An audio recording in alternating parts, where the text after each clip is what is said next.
All right, so you want to feature Chiara Ferragni on your YouTube channel, Icons of Italy. Cool. I think that's fantastic.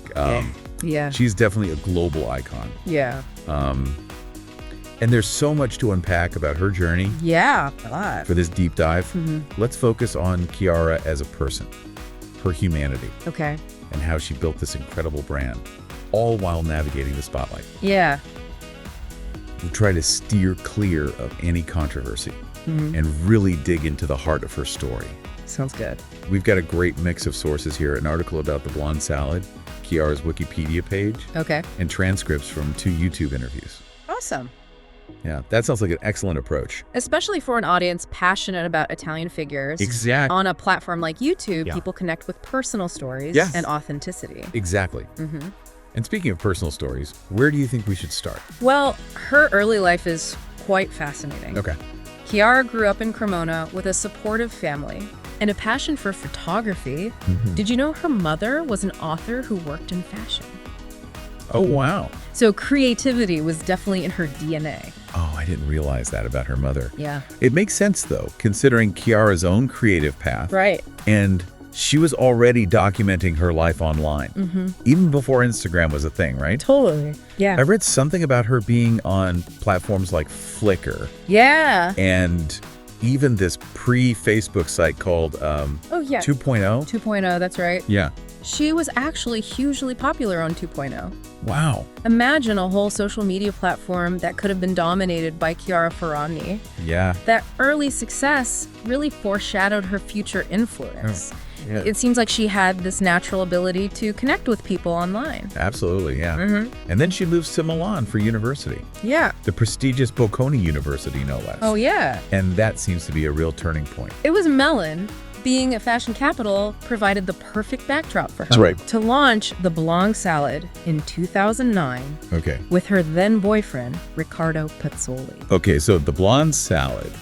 This wasn't just another fashion blog, right? It was Yeah. more like a lifestyle brand right from the start. You got it. Yeah. The Blonde Salad showcased her unique style, travels, Yeah. and a very personal approach to fashion. Okay. What's fascinating is that Harvard Business School even used the Blonde Salad as a case study. Wait, really? Yeah. Harvard? Okay, now that's impressive. It is. What did the study say? The study highlighted the innovative business model Okay. Chiara and Pazzoli created. They understood the power of digital platforms and personal branding before many others. Right. They were pioneers in the influencer space. So she's building this huge online audience, and then she takes the next logical step. Yeah. Her own fashion line, Yes. the Chiara Ferragni collection. Yeah. I remember when her signature shoes Yeah. with the iconic I logo came out. Oh, yeah. Everyone was wearing them. I know, right? Yeah. Those shoes became a symbol of her brand. Her collection was distributed in over 400 stores worldwide, Wow.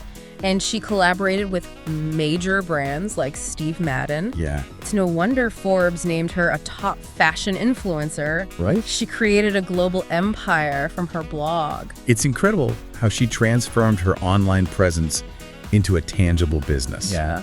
And I think this really speaks to the power of authenticity For sure. and personal branding, Yeah. which is perfect for your YouTube channel. Absolutely. Yeah. People are drawn to realness. They want to see the person behind the brand. And speaking of the person behind the brand, Yeah. let's talk about the challenges of balancing public and private life. Right. When you're someone like Chiara, she once said in an interview on Che Tempo Che Fa, when you're a public figure, you give up your privacy. That really struck me. That's a very insightful quote. Yeah. It reveals the trade-offs that come with fame, and I think it's something that she's constantly navigating. There's a story from the same interview about a gray tracksuit she wore Oh, right. that became this whole media frenzy. I remember reading about that, yeah. Yeah. Can you explain that a bit more? Well, apparently Chiara wore this gray tracksuit No. while out and about, Okay. and the media completely overanalyzed it. Wow. They created all these narratives about her outfit choice. Yeah. It was a prime example of how even the most mundane details of her life can be scrutinized. Right. And blown out of proportion. Wow, that's crazy. I know. Imagine having every outfit analyzed. Why not? I can see why she would feel like she's lost her privacy. Yeah. It must be exhausting. Totally. Having to always think about how your actions will be perceived. Right, yeah.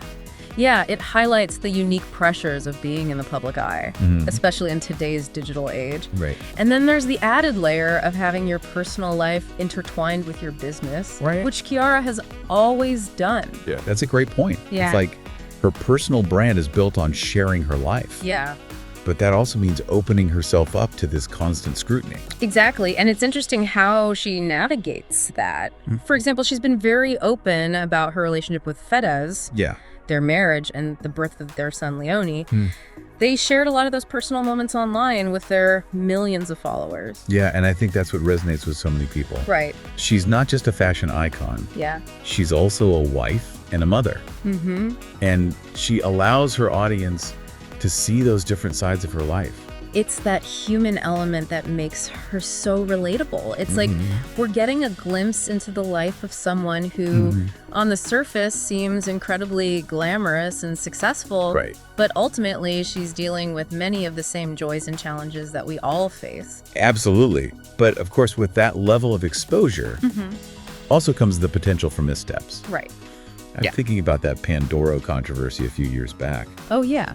Can you remind me what happened there? Sure. Essentially, the Italian Competition Authority, Okay. which is the government body that ensures fair competition and protects consumers, ruled against Chiara and the food company Bellocco Yeah. regarding a charity campaign Okay. involving a limited edition Pandora, a traditional Italian Christmas cake. Okay, and what was the problem with the campaign? The issue was that the campaign was deemed misleading. Okay. It was marketed as supporting a charity, but the donation from Bellocco had already been made Oh, before the Pandora even went on sale. wow. It wasn't like a portion of each sale was going to the charity, Right. which is what most people would assume. Right. So it wasn't really a charitable campaign in the traditional sense. Exactly. Okay. This led to fines and some reputational damage for both Chiara and Bellocco. That makes sense. Yeah. It must have been a difficult experience for her, Yeah, especially since she's known for her collaborations and endorsements. Yeah. Did she ever address the situation publicly? She did. Okay. In a YouTube interview, she apologized Okay. and said, "I apologize. I didn't imagine these misunderstandings." It sounds like she genuinely regretted how things turned out. It seemed that way. Yeah. She even offered to return the money her company earned from the campaign. Wow.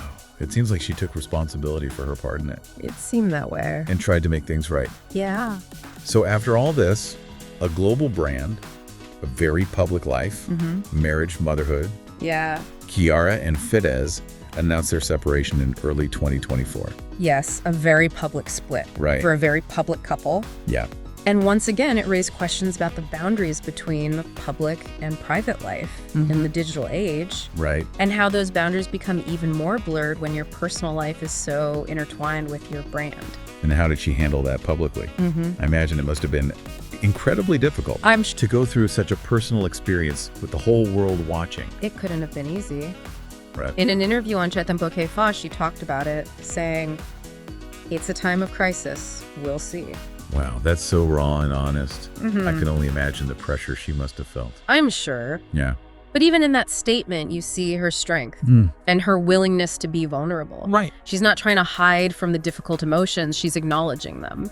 That's such an important point, especially for your YouTube channel. Yeah. It's about showing Chiara's humanity, her vulnerability, Right. as well as her successes. Exactly. People connect with that authenticity. And it's something that's been a recurring theme in her journey. Right. Even going back to her early days blogging as Diavoletta 87. Wait, Diavoletta 87, what's that? Diavoletta means little devil in Italian. Oh, And 87 is the year she was born. okay. It was her online persona in those early blogging days, a bit mischievous and carefree. Interesting. So how does that little devil persona from her early blogging days connect to the Chiara we see today? It's an interesting evolution.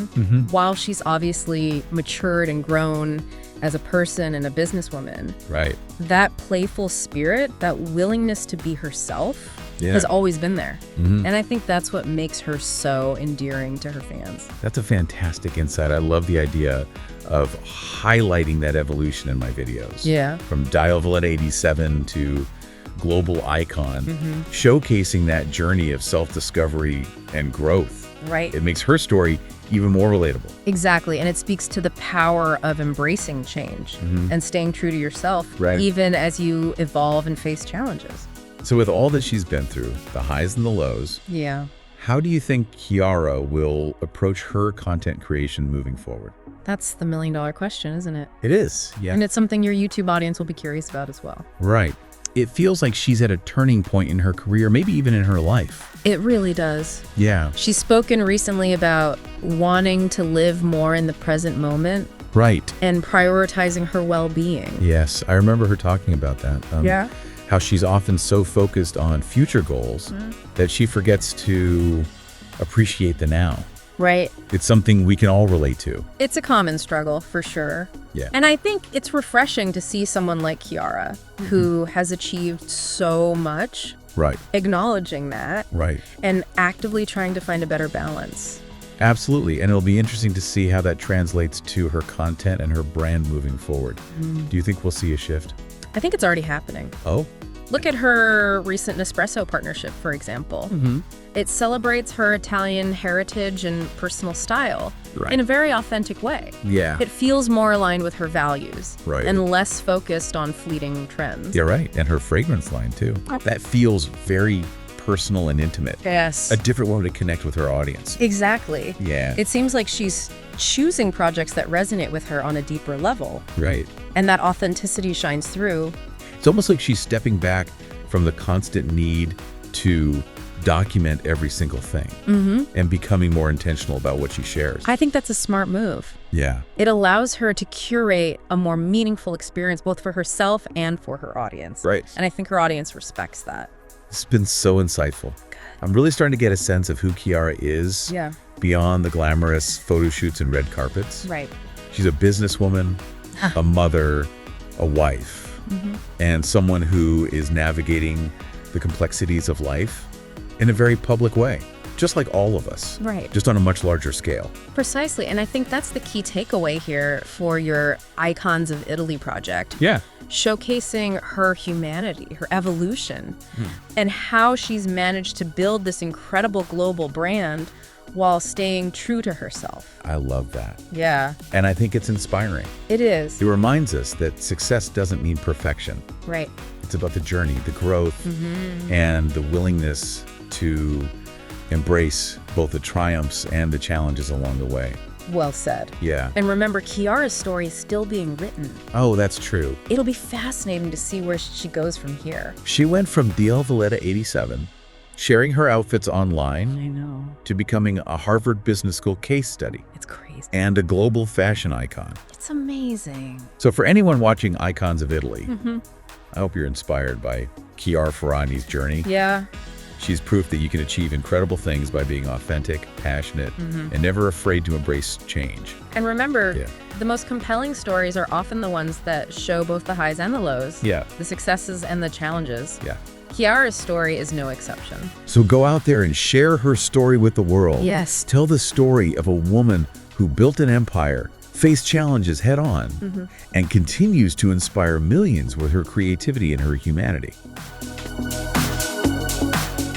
Thanks for watching. Subscribe to the channel so you won't miss the next videos.